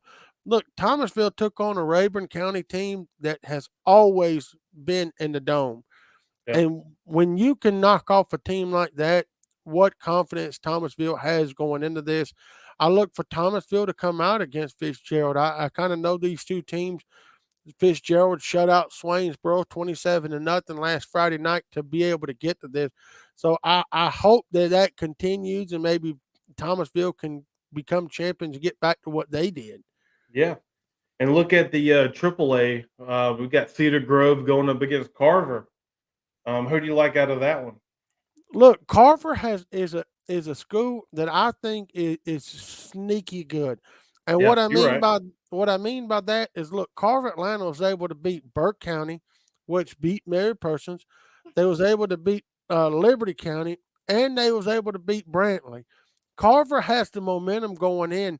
Cedar Grove had a tough game against Crisp County. They had a tough game against Bullock County, and they struggled to beat White County. So, Yeah. I mean, but you look at Carver, they're beating teams 78-79 to nothing. Yeah, like Cincinnati on steroids. Like this team, Carver is a team, and they always put guys in the next level, and that's something that's been a established down in Atlanta, that Carver's going to be in the mention every year going to the Dome or to the Georgia State Arena now. Right. All right. So for the quad A, looks like we got another Carver against Benedict. I can't pronounce that word for some reason. Benedict, and look, Yeah. Benedict was one of these teams that I seen play Griffin, I seen play Spalding. I knew this team was legit coming about 3 games into the season. Benedict has a quarterback that's a 4-star guy that's slinging a rock around. Now you talk about Benedict's road to the playoffs. They barely beat North Oconee. North Oconee, it was a good team that I had coming out of that South bracket with the Yeah. win over Spalding County, the way they had 37-0. I really thought North Oconee would have a better game against Benedict than what they did, but you have to. That's 2 good teams, evenly matched, going against each other, and I like Benedict in this one. They just look that good. Yeah, and Carver only beat Cedartown by 1 point to make it to the finals. So that they've been playing. I mean, they've played close throughout this whole playoffs. So I'm looking at Benedict as well. Well, and let's get into some big boy football, because we're going to talk about 5A, 6A, 7A coming up. Warner Robins is a 5A school, but you talk about a team that's had guys come out that be successful. Mm-hmm. You can't talk about Georgia High School without talking about several teams. Warner Robins is one of them. Oh, every year, man, they're always there. They was able. I mean, you look at their road to on that South bracket to come in, Yeah. and who they played. I mean, look, they went against the Cartersville. I mean, they went against Lithonia. They went against Jonesboro, which Jonesboro, they played Griffin really well Yeah. too. Mm-hmm. I like Warner Robins going. I like Warner Robins winning this. It's just hard to go against the Warner Robins team and the way they've been coaching and the way this team's played all season long. Yeah, I like him as well. Now, In the 6A bracket, you also have 2 teams. In we thought Carrollton would run that. We thought yeah, Carrollton. I mean, a couple weeks ago, we seen Carrollton having one of the easier pass once they beat Alcovey, yeah, and knocking off Westlake, which, for those who don't know, Westlake's where Cam Newton went. yeah. I mean, They got some good talent out there. they've got a freshman at Westlake that's 6'7". The boy just turned 14 years old. He's 6'7", 310 pounds. Ooh, The guy wears a size 16 shoe. He's 14 years old. ooh, You talk about beef on the line. Westlake has probably the biggest offensive line I've seen in years. yeah, Everybody on the offensive line is 300 plus. yeah.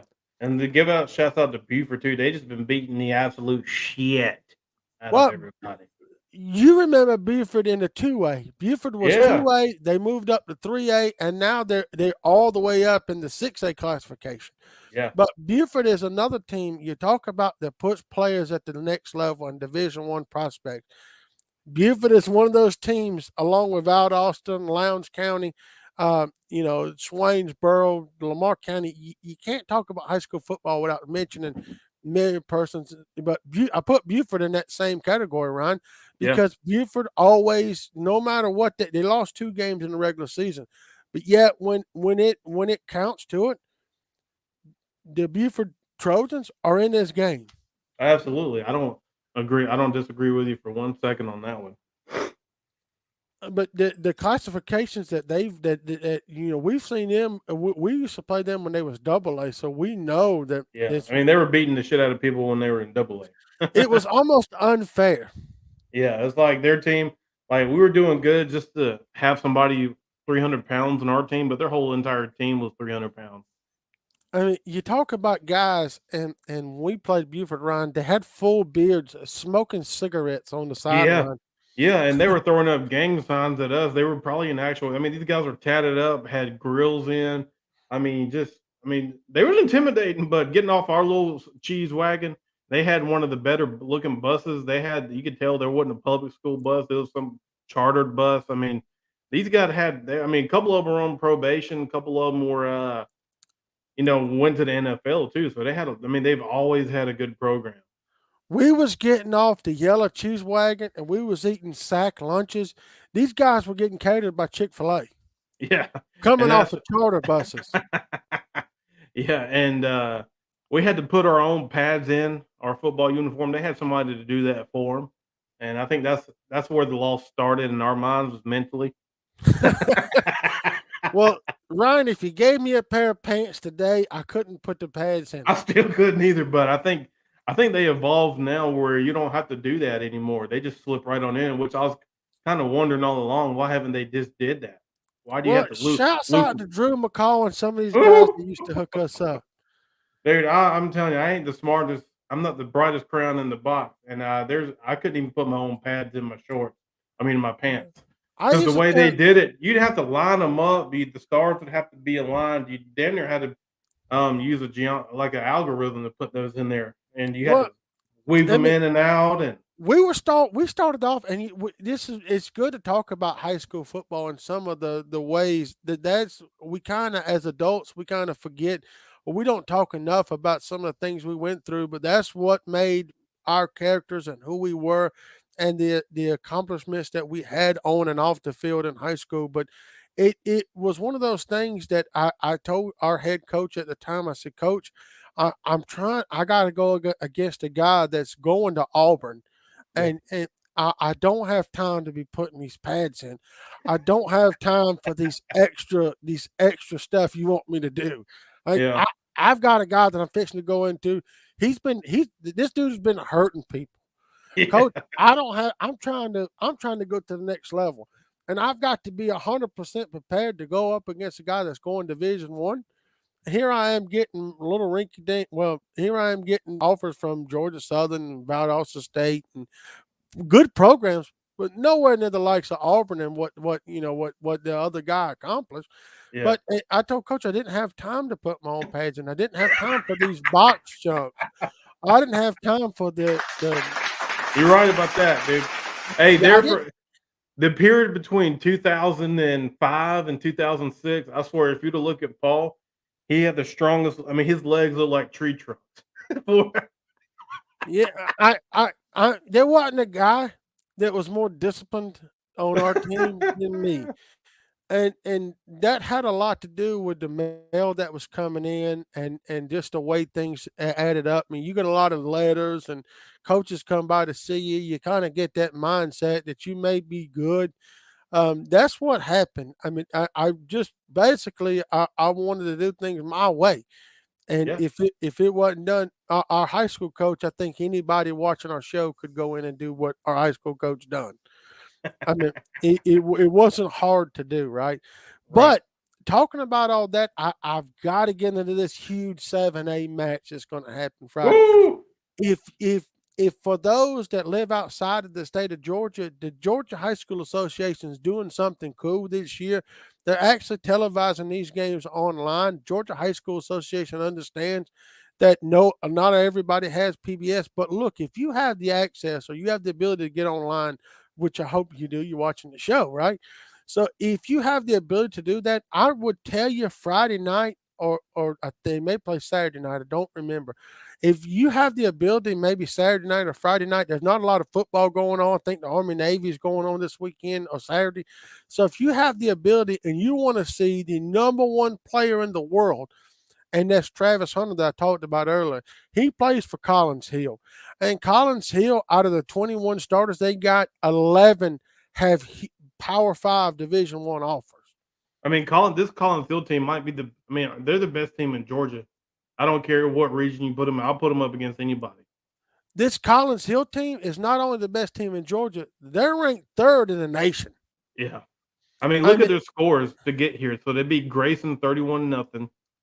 49-7. Let's see, 48-6, 56-13. I mean, these teams ain't even got a chance. No, and Grayson beat East Coweta, and Grayson Rams is where Trevor Lawrence come from. Yeah. So that's I mean, god dang, dude. I wish I was on the team like that, but Yeah, but you got this Collins Hill team may be, like I said, with Travis Hunter. If anybody thinks they got a high school recruit that's better than Travis Hunter, I would just tell you to go and look at the 24/7 sports recruiting or ESPN 100 or any recruiting site out there, and you'll see why Travis Hunter is by far the best player in the world. yeah. And I he's mean, going to Florida State too, correct? correct. But that being said, they've got a tough opponent in Milton coming up with that big win that Milton come off. Look, they just Milton beat Walton, and when I say they beat them bad. 52-17. Yeah, that was a dominating game by Milton. Milton is look, they're nothing to be, they're nothing to shake a stick at. It's just Collins Hill. When you got 11 guys on the team going Division I, Power 5, they're hard to beat. Those guys will play Saturday, and Travis Hunter I guarantee you, will play Sundays. And it's going up against a college team. This guy hits as hard as Jadeveon Clowney does and has the athletic ability as LeBron James. I mean, this guy is absolutely the best athlete I've ever seen Grace play high school football. Now, it's a matchup nightmare. I mean, and he kicks the field goals, Bo. Hey, what would your game plan be if you had to go up against them this weekend? Not to get off the bus. Fake an injury? Like, I would probably tell Coach I got a hamstring pull. Like, there's no way I want to be on the receiving end of the licking you're fixing to get from Collins Hill and Travis Hunter. Dude, I'm telling you, man. What's his primary position? The guy plays everything. He's a cornerback, wide receiver, field goal kicker, long snapper, punter, a quarterback. He plays every position that Collins Hill asked him to play. Yeah. And that coach over there, the head coach for Collins Hill, he came from Alabama where they won 7 national championships. Yeah. Within a span of about 11 years. I mean, Alabama, that's good. But Collins Hill last year got beat by, I think it was Marietta or Parkview, one of those teams, and the head coach challenged those guys and Travis Hunter, and then he said, "Y'all want to? I mean, we've got to go in next year and exert dominance." Yeah. And that's exactly what Collins Hill has done all year long. I can't stress to you guys enough. If you're still here watching, I thank you so much, but I can't stress enough. If you want to see the number one player in the world, look, when you're watching this guy, you know who he is. When you're watching the guy, you'll automatically know who he is. Like, you don't have to say, "Ooh, I wonder where he's at, what he's doing." Look for the player that's headhunting. Look for the player that's catching deep shots. Look for the guy that's making people miss. Look for the guy that's just doing everything. Like I said, I think he long snaps too.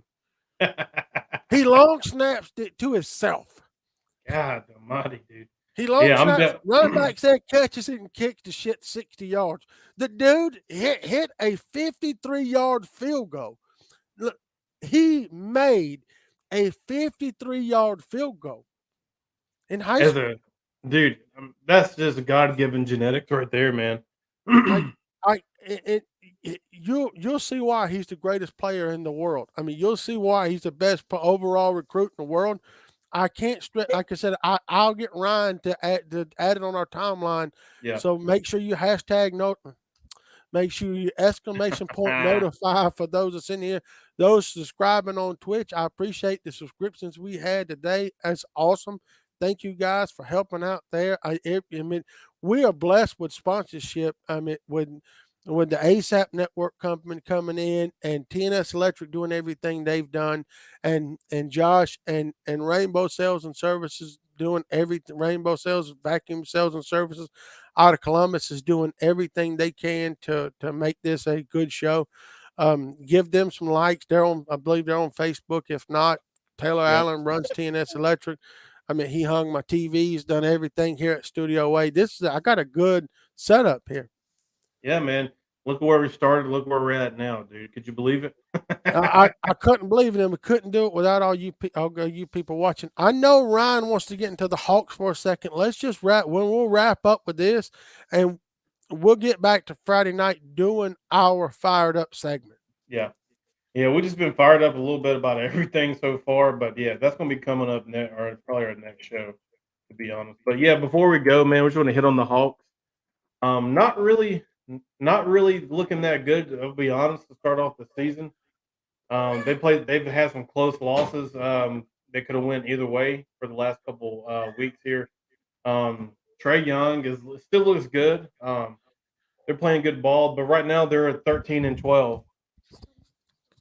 Well, the key to Atlanta's success is can Clint Capella, which we've seen Clint Capella miss a lot of free throws. They're Yeah. almost doing the Hack a Clint show. Yeah. But we've seen Clint Capella shoot. Right now, he's shooting a field goal percentage, and it's like 57, and the free throw percentage is like in the 40s. This guy's Ben Simmons on the free throw line. Yeah, the Hawks are scoring about 111 points a game and giving up 108. So, that I know that kind of needs a good. I would like for that number to be below 100. To be honest, that makes me feel a little bit more comfortable. And that's the thing, as the season gets going, I think they'll settle in. Well, and you have this, and when you got Cam Reddish and Solomon Hill out, I mean, look, we talked about it in the offseason and last DeAndre Hunter. And DeAndre Hunter. We talked about last season and how Cam Reddish should have been more utilized in this offense. And we knew that the intern tag would come off. We knew that the coach was smart to bring in these elite talent like he's got around him. But can they consistently get over big win teams? That's the answer. Yeah, and we'll see as the season progresses. But I like our chances. When the playoff time comes, look for the Hawks to do something. Like I said, they've had a couple of rough goes with Cleveland lately, and they lost to the Wizards the other night. It's Trey Young still. I mean, he's still 26, 27 points a game, 30 the other night. I mean, he's almost 10 assists per game. So, I mean, for those Hawk fans and that do have Bally Sports, continue to watch them. Well, I think, bud, that's going to wrap it up for us tonight, man. Like I said, we want to give a big shout out again to the All Sports, All Plays Network, the ASAP Network. The links are down here scrolling across the bottom of the screen. If you haven't already liked their social media, go ahead and do that, man. It helps out a lot. If you haven't liked our page, man, take a second and do that. A little like goes a long way nowadays. So appreciate all you guys tuning in, all you guys and girls tuning in tonight. We had a heck of a show, man. A lot to talk about, and stay tuned Friday because we'll be going over our pick'ems for the week, NFL wise. There's not really going to be any college football on, so we'll probably get a little high school football heavy this coming up show Friday. So we'll dive into that, and there's some drama coming out of the Atlanta Braves too. So we'll cover that as well and catch up on anything we missed on tonight's show. Well, thank you guys for being here, and Ryan, I couldn't have said any better. And thank you to our new partnership we got. Look, if you want to just keep up with sports, they've got several people over the past couple of days that I've watched. They've got some good guys that know their stuff over there, and that's what it's all about. And they got an all-female broadcast team as well, man. Those girls are awesome. Everybody here, just so much energy, so much pride in what they do. And we couldn't be more excited to be a part of it. Well, thank you guys for tuning in. We hope you guys have a good weekend. We'll see you Friday. Go dog.